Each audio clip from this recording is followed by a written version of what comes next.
దైవ మర్మములు. సహోదరుడు భక్తి సింగ్ గారి అనుభవంలో దేవుడు ఆయనకు బయలుపరిచిన దైవ మర్మములు. మే 10. యెహోవాను వెదుకుడి, ఆయన బలమును వెదుకుడి, ఆయన సన్నిధిని నిత్యము వెదుకుడి. 105వ కీర్తన 4వ వచనం. దావీదు పొందిన రెండవ నష్టమును చూచెదం. దేవుని వాక్యము నుండి 2 భాగములు. మొదటి దినవృత్తాంతములు 13 మరియు 15 చదువుము. ఎంతో శ్రమపడి ఎంతో ఆసక్తితో దావీదు దాని కొరకు ఏర్పరిచిన స్థలమునకు దేవుని మందసమును తీసుకుని రాగోరెను. సంఖ్యాకాండము 4-7 అధ్యాయములలో ఇవ్వబడిన దేవుని ఆజ్ఞ ప్రకారం ఇశ్రాయేలీయులందరూ అహరోను కుమారులను కహాతీయులను సమకూడవలనని ఉండగా, దావీదు తన స్వంత మానవ జ్ఞానము ఆసక్తిని ఉపయోగించి ఒక క్రొత్త బండి మీద దేవుని మందసమును ఎక్కించి తెచ్చుటకు పోయెను. మొదటి సమయాలు 6లో ఫిలిస్తీయులు ఇట్లు చేసి ఉండిరి. సంఖ్యాకాండము 4:15 వచనం, 7-9 వచనంలో దేవుడు ఎంతో తేటగా లేవి కుమారులైన కహాతీయులు మాత్రమే తమ భుజముల మీద దేవుని మందసమును మోసుకొని పోవలనని చెప్పెను.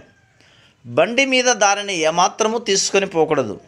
అయితే ఇచ్చట దావీదు అతనితో కూడానున్న సమాజమును మందసమును ఒక క్రొత్త బండి మీద ఎక్కించిరి.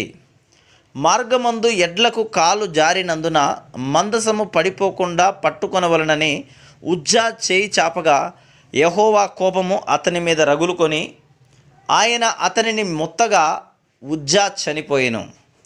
కావున మందసమును దాని స్థలమునకు వారు తీసుకొని వెళ్ళలేకపోయిరి. రెండవసారి మందసమును తెచ్చుటకు ప్రయత్నించినప్పుడు దావీదు దేవుని క్రమమును పాటించెను. ఎప్పుడైతే దేవుని వాక్యమందు ప్రత్యక్షపరచబడిన దైవిక క్రమమునకు లోబడి దానిని అనుసరించ మొదలుపెట్టెనో, తానును జనులందరూ మహోత్సవంతో దేవుని మందసమును దాని స్థలమునకు తీసుకొని రాగలిగిరి. మొదటి దినవృత్తాంతములు 15:28. ఈ గొప్ప సంఘటన తర్వాతనే 105వ కీర్తన అనబడుచున్న కృతజ్ఞతతో కూడిన ఆశ్చర్యకరమైన ఆ పాటను దావీదు రాసెను.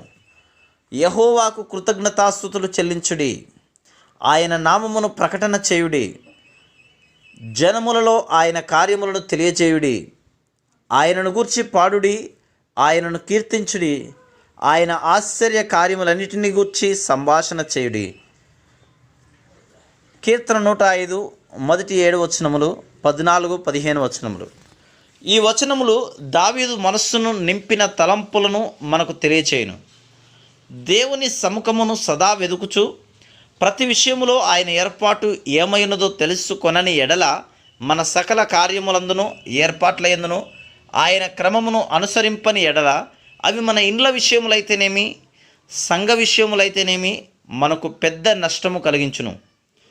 ఆసక్తి, జ్ఞానము, అభిప్రాయమును బట్టి నడుచుకోకూడదు. దేవుని నమూనాను బట్టి నడుచుకొనవలెను. Praise the lord.